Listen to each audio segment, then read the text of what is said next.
ہماری عید ماتم ہے، اگر یہ جو اشعار ہیں اور یہ جو فقرے ہیں، اگر آپ ان سے یہ کہتے ہیں کہ جو اول شوال ماہ رمضان کے اول کا ہے، اس کے ہم عید کے دن ہونے کی انکار کر دیں، یعنی ہم آج سے جو ہے وہ ایک سٹیٹس جاری کریں اور اپنا ایک بیان جاری کریں کہ بھئی ماہ رمضان کے بعد یوم العید، عید کا روز نہیں ہوگا بلکہ کون سا دن آئے گا، یوم الحزن آئے گا، یعنی ہم مکمل چینج کر دیں، ہم کہیں کہ بھئی یہ عید کا دن ہی نہیں ہے، ٹھیک ہے؟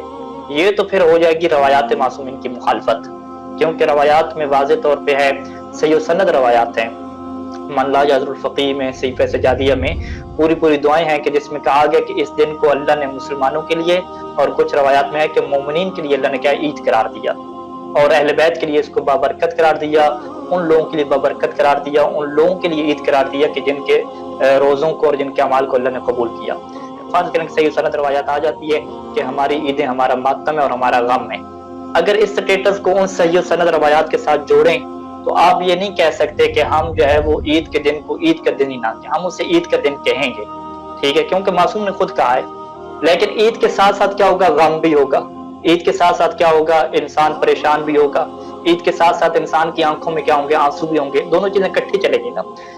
اہل بیت علیہ السلام نے اور اسلام نے ہماری تربیت ایسے کی ہے کہ جب تم پریشان ہو، جب تم غم کی حالت میں ہو، پھر بھی تم نے اللہ کی بارگاہ میں اپنا سر جھکانا ہے، عبادت کرنی ہے، جب تم خوشی کی حالت میں ہو تو پھر بھی تم نے کیا کرنی ہے، عبادت کرنی ہے۔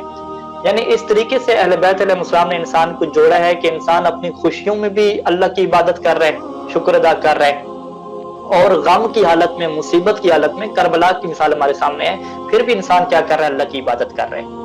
تو عید کو اپنی ماتم کہنا یہ اس بات کی طرف اشارہ ہے کہ عید کے دن آپ اہل بیت علیہ السلام کی مصیبت کی طرف بھی متوجہ رہیں، آپ اس بات کے اوپر غمناک رہیں کہ ہمارے امام زمانہ موجود نہیں ہیں، اور اگر وہ موجود ہوتے ہم ان کے پیچھے نماز پڑھتے تو یہ ہماری سب سے بڑی عید ہوتی۔ تو لہٰذا انسانوں کی توجہ کو اس بات کی طرف رکھنا کہ کہیں وہ اپنی عیدوں میں اہل بیت علیہ السلام کو بھول نہ جائیں، اس طرح کی روایات کیا موجود ہیں کہ جب بھی عید کا دن آتا ہے ہمارا غم تازہ ہو جاتا ہے، کیونکہ ہم دیکھتے ہیں کہ ہمارا حق کیا دوسروں کے ہاتھ میں ہے، ٹھیک ہے؟ ہمارے جس ممبر پہ بیٹھنا چاہیے تھا، جس حکومت پہ امام کو حکومت کرنی چاہیے تھی، وہ اب دوسرے لوگ کر رہے ہیں ساری حکومتیں، تو اس وجہ سے غم تازہ ہو جاتا ہے۔ تو اپنی عید پہ اور اپنی خوشی پہ اہل بیت کے غموں کو یاد رکھنا، اس کی طرف کیا یہ اشارہ ہے، ٹھیک ہے؟ میں اپنی بات کو خلاصہ کر لوں کہ ٹھیک ہے، ان روایتوں کو ہم مان لیتے ہیں کہ ہماری عیدیں ہمارا ماتم ہے، اور بلکہ وسائل الشیعہ میں پورا باب بھی موجود ہے کہ عید کے دن مستحب ہے کہ آپ حزن کا کیا کریں، اظہار کریں، حزن بھی ساتھ ساتھ کیا وہ آپ کے ہو۔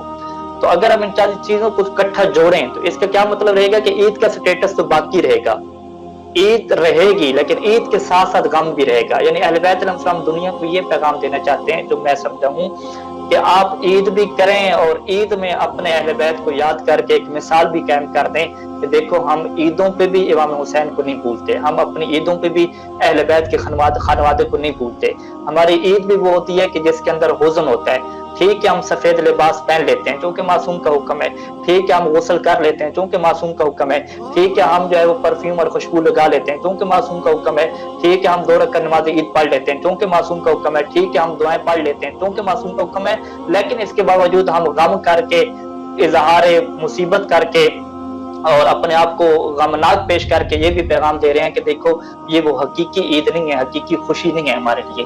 حقیقی خوشی تو تب ہوگی کہ جب امام زمانہ تشریف لائیں گے اور عدل کی حکومت قائم ہوگی، تو وہ کیا حقیقی خوشی ہوگی۔ وگرنہ حقیقی خوشی کیا ہے کہ اہل بیت کے چاہنے والوں کو بم دھماکوں کے ذریعے سے مارا جا رہا ہے۔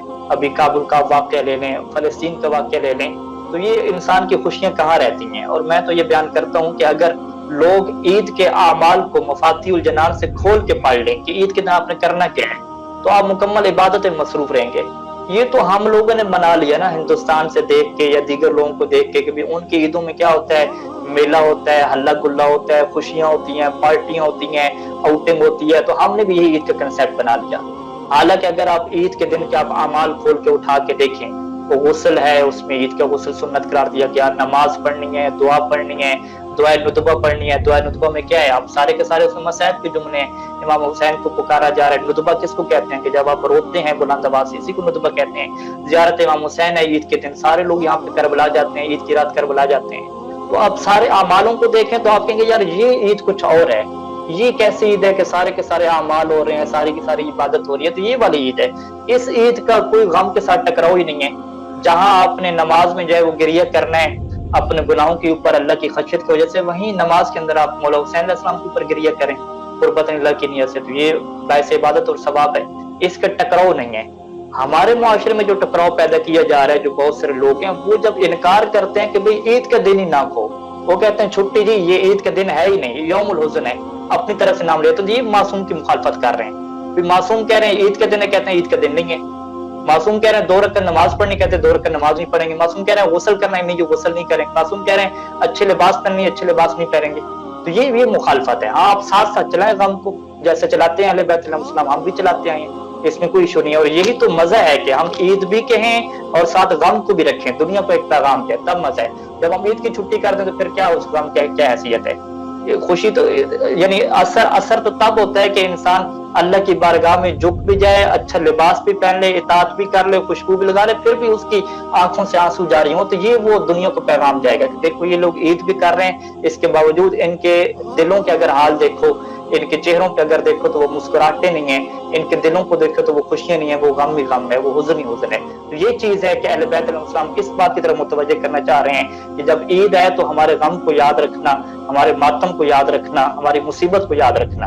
امام یہ نہیں فرما رہا ہے کہ عید آ جائے تو تم عید کی چھٹی کر دینا, تم کہیں کہ نماز پڑھنی حرام ہے, نماز عید پڑھنی حرام ہے, نہ نوافل پڑھنا حرام ہے, جس طرح لوگ کہتے ہیں شب قدر میں یہ ایشو نہیں اٹھایا کہ مولا کی شہادت ہو رہی ہے تو ہم نماز روزی بھول جائیں. یہ اہل بیت نے کہاں یہ تربیت کی ہے؟ اہل بیت تو یہ تربیت کر رہے ہیں کہ اپنی خوشی میں بھی اللہ کو یاد رکھنا ہے, اللہ کی عبادت کرنی ہے, غمی میں بھی اللہ کو یاد رکھنا ہے, لیکن وہ یاد رکھنا ایسا ہو کہ جس میں دونوں چیزیں اکٹھی ہوں. جب مولا پہ رونا بھی عبادت ہے, جب اللہ کی عبادت کرنا بھی عبادت ہے, تو دونوں چیزوں میں کوئی ٹکراؤ نہیں ہے. جیسا لوگ کہتے ہیں کہ مولا علیہ السلام نے نماز میں انگوٹھی دے دی تو یہ کیسی عبادت ہوگی کہ نماز میں توجہ دوسری کی طرف ہے.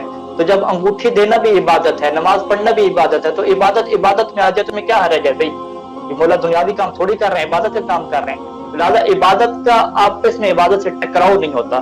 جو لوگ ٹکراؤ پیدا کر رہے ہیں, ظاہری بات ہے اللہ معاف کرے, میں ان کے پر برا گمان نہ کروں, لگتا ہے ایسے ہے کہ ان کو نہ مسجد سے محبت ہے, نہ ان کو نماز سے محبت ہے, نہ ان کو غسل سے محبت ہے, ان عبادات سے ان کا لینا دینا نہیں ہے. وہ چھٹی چاہتے ہیں کہ یار یہ نماز شماز, یہ جو خطبے, یہ جو مسجد, اس سے جان چھوٹے اور بس ہم آدھا گھنٹہ تھوڑا سا کیا ماتم شاتم کریں اور آگے نکلیں. وہ شارٹ کٹ کی تلاش میں جو رہتے ہیں لوگ. یہ اللہ مجھے معاف کرے اگر میں غلط بیان کروں, مجھے لگتا ہے ایسے ہے. وگرنہ اہل بیت علیہ السلام نے ایسا کبھی نہیں کہا کہ تم عید کی چھٹی کر دو. 6 امام تک, 7ویں امام تک, 7ویں امام نے خود عید منائی اور خود کر کے دکھایا, عمل کر کے دکھایا, سفید کپڑے پہنے, عطر لگایا, خوشبو لگائی, صحرا میں نکلے. سب امام کی سیرت کے ہمارے سامنے موجود ہے. عید کے اعمال کرنے کے ساتھ ساتھ غم کو ساتھ رکھنا یہ کمال ہے, نہ کہ غم کی صورت میں عید کی اور اللہ کی عبادت کی چھٹی کر دینا. یہ کوئی کمال نہیں ہے, یہ کوئی عشق نہیں ہے, یہ کوئی اہل بیت کی تعلیم پہ عمل کرنا.